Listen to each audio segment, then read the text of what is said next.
Hi everybody and welcome to the Flower Club. So it's March already, we're coming up towards Easter. So this month's bunch has got some lovely pastel colours in, as well as some nice bright yellow, so we can definitely embrace spring now. So I'm going to run you through what's in this month's bunch and show you how to arrange in a short glass vase. I've got water and flower food already in here. The vase has had a good scrub, so it's nice and clean. So let's get started. So in this month's bunch we have lots of gorgeous blooms. So I'll run you through what's in there and then we'll start to arrange. So you have some iris. Now obviously when you get your Flower Club flowers, they all come in bud so that you get to enjoy them for the longest amount of time, and these are a yellow iris with a white to the petals as well, so you'll get a nice pop of colour in your flowers. We have some gorgeous pastel blue delphinium, so really pretty. Really lovely pale blue with some hints of lilac in there as well. So to prep your flowers, we're just going to take off any leaves that will fall below the water level. I'll just pop mine back into the vase here as I'm going through them. We also have some of these gorgeous alstroemeria. They're called white pearls, and they're much sturdier and fuller than the usual alstroemeria that you see, but they have a lovely white, almost sort of greeny white outer to them, and then they open into a lovely white flower. So again, really complementing the colours that we've got here with the other flowers. So just going to, with alstros, the leaves can tend to go a little bit floppy, but just pull them off if they don't look particularly nice.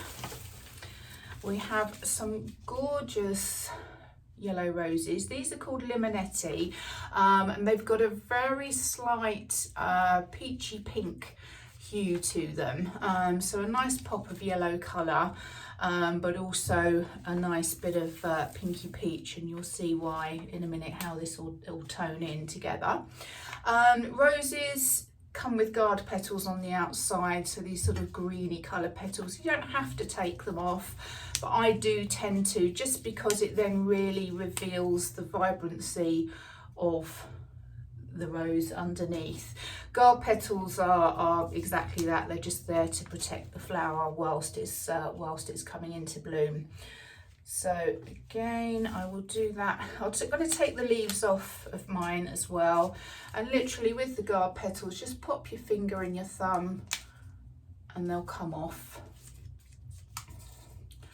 So I'm just taking off any that look a little bit sort of green and a little bit grotty, and pop that in there until we're ready to use it. Such a nice day here today. Right, so we've got some of those, and we have got some of this. So limonium or status, as it's also called. It's such a versatile flower. So it's a lovely, this one's apricot sunbirds, this one's called, but it's just got a lovely sort of pinky peach. It's not too pink, it's not too peachy orange, but just a lovely soft pastel colour to it, and the stems are really huge. I mean, you've got lots of side stems coming off that as well. So if you have got a shorter vase or you're doing bud vases, you can just take the side stems off. So I'm just going to strip mine down a little bit. Just make sure the stems are nice and clean and clear. Pop those to one side. Same with this one. Just going to take that off.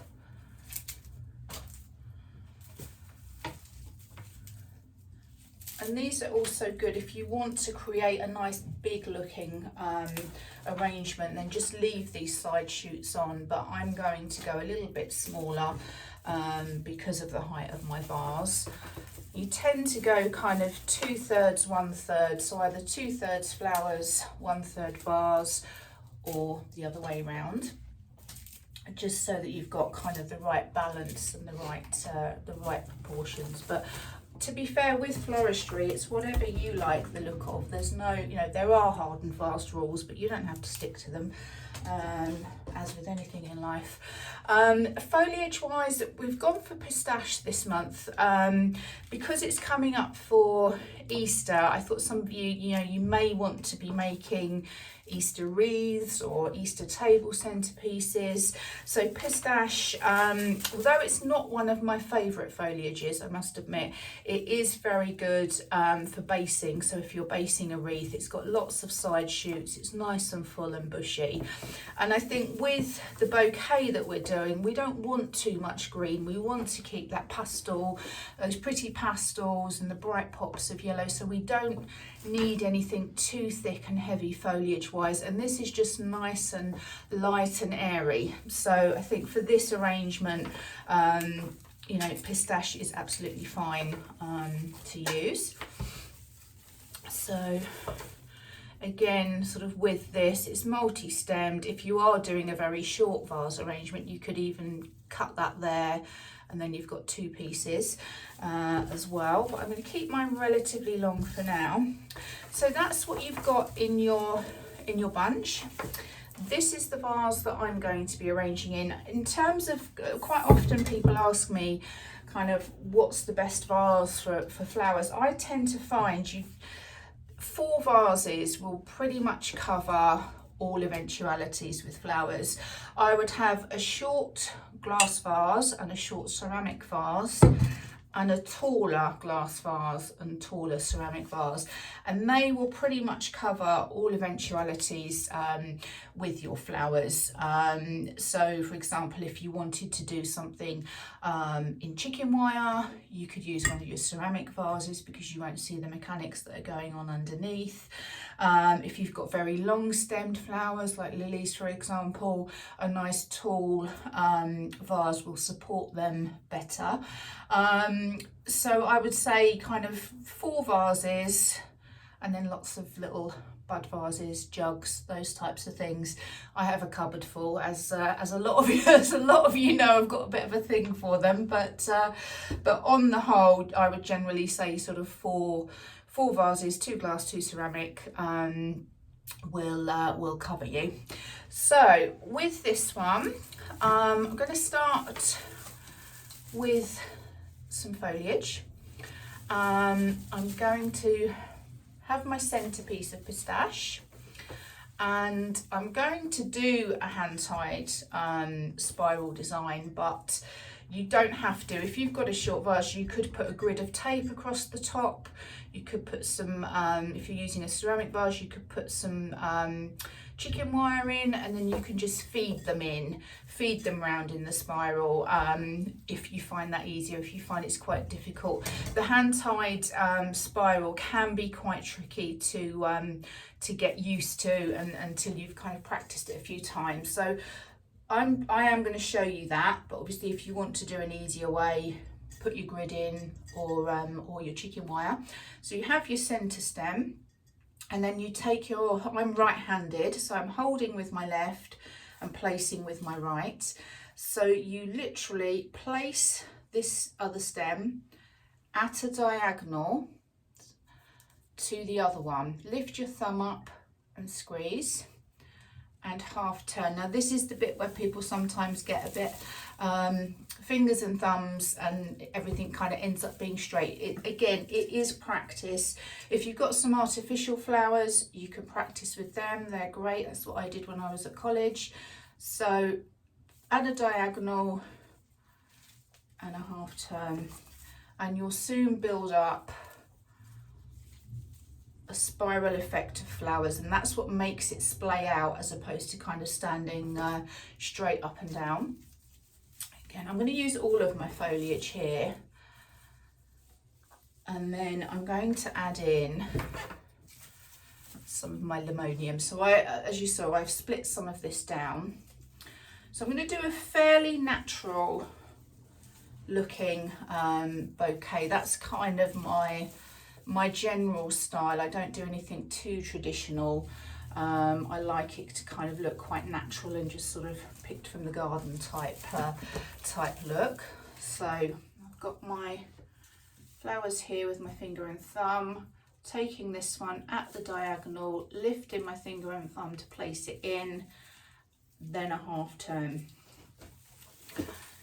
So you're building up almost a framework to add everything else into. And you can have a look from the top, you can turn it round, have a look, see things, that everything's kind of fairly evenly spread. So once we put it in the vase, we can also still adjust things. So I'm going to go in with all of my limonium and all of my foliage before I even add any flowers to it. So I've got a few little short stems here that I've pulled off the side of the big branches. I'm going to keep those because we can slot those in at the end. So I'm now going to pop, what am I going to pop in? I'm going to pop an iris through the middle. So you can just poke it through. I'm going to leave it a little bit higher than the rest, because once it opens and fills out, you really want to see it, and these will give you a really lovely pop of colour. So you've got 4 of these, so I've popped one in the middle, and then I'm going to lay diagonally and turn with the other 3, and I'm going to spread them evenly round. This vase can go on a table, so we'll have that all round interest from whatever angle you view it at. So as you see, it's coming together, and you'll see the stems are starting to spiral out. If they feel a little bit out of control or they're catching on you, just trim the bottoms while we're working. So next I'm going to come in with one of our Limonetti gorgeous roses there. I'm going to slot it through. So we've got our framework, and again, this is an easier way of doing a hand tied. If you've got your initial framework and everything's quite sturdy, you can just slot flowers through. Just slightly loosen your grip a little, and then just pull it through to position it. Again, that's a slightly easier way of doing a hand tie, is kind of get your framework together and then just feed through. If it's getting a bit stuck, just give the stem a little bit of a turn and it should come through for you. So I'm now going to come in with one of our Alstroechamellias. So I'm going to feed it through here. I'm probably going to go in between 2 roses with this one. So the important thing is that you're kind of placing everything the same way when we're going round, because otherwise it'll kind of, it makes sure everything kind of sits properly and flows around. So again, just coming through here with that one. So this just adds a nice fullness. It sets everything off and just looks really, really pretty. Then we're going to come in with our delphiniums. So I'm going to pop fairly randomly placed. I think if you place them a bit more randomly, they do look a bit more natural, natural looking rather than kind of too placed. I'm going to pop one on the outside. I'm going to vary the heights a little bit with these. Again, it just draws the eye through when you're looking at it. So I've got one here, one here. So I feel I've got a bit of a gap here. So I'm going to put the 3rd one here. Again, once we've got it in the vase, we can tweak. I think that's a nice full bouquet. So if you were going into a taller vase, this is kind of like your tying point, your binding point.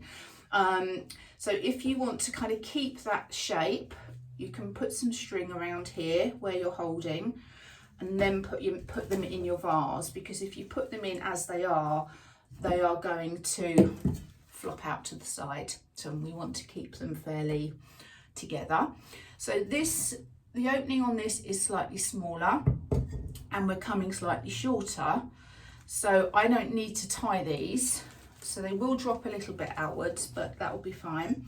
And I'm kind of, this is your binding point, so it kind of lines up with just under the top of your vase. So I need to take off what's below the vase. Now, what I tend to do is take it down and then put them in the vase. And the way I do that is you can always take more off. You obviously can't add more back on, so it's better just to take a little bit off, pop them in, see how they look, rather than take too much off and then you've got to find another vase that will work. So I'm going to pop these in. I think they'll need a little bit more off, but just to show you how they sit. So you'll see my binding point where my fingers are is a little bit above, so they need to come down a little bit more, probably about an inch or so. Nice 45-degree cut. I've got my bin under here, by the way. I'm not making too much mess on the floor, although a few of them are flying off that way. So nice clean cuts at the bottom of your stems, and you can see these are lovely and fresh, lovely and green. These all came in yesterday and they've been conditioning overnight, so they are super fresh. And I'm going to pop it in there. This time I am going to let go. So you'll see it has dropped out slightly, but not a lot. And then what has happened is my delphs have flopped out a bit. So I'm going to just pull them out nice and gently. Again, spin the stem if it's not coming very easily. And I'm just going to pop it in here a bit further. So you'll see this one here is kind of hanging out a little bit. So again, pull it out and then pop it in. So I would say when you're doing a hand-tied bouquet, don't get too hung up while you're making it, because once you've got it in your vase, you can tweak it, and it's not going to go anywhere. It's not going to drop out. So I'm going to just fill in a few little gappy bits. So I think I've got a little bit of a gap in the middle here. I'm just going to pop some statice through there. This statice is really lovely because what it'll do, you'll notice it's fresh now, but this dries really nicely. So I would say leave it in water and then just touch the top every now and then. Once that goes crispy, then that's dried and you can use it, you know, if you want to do a wreath or if you want to pop it into a little vase in your bedroom or something. And I find drying things in water, same with hydrangeas, they keep the colour for longer. So there we go. There we have it. So I could tweak and faff all day, but just to give you an idea of how you can arrange them. Lots of other tutorials on the YouTube page, as you know. So I hope that was helpful. I hope you enjoy your flowers. Remember to change your water regularly. Give the vase a good scrub. You probably, if you're using a shorter vase, you really only need half of the sachet of flower food, and then when you change your water, clean your vase, put the other half in, and that will help feed your flowers. Don't place your flowers on a windowsill, near a radiator, near bananas, because all of those things will reduce the vase life of your flowers. So do pop a picture, if you're in the flower club, pop a picture in our Facebook group, show me what you do with them. Any questions, let me know, and I will catch up with you again next month. Take care now, bye.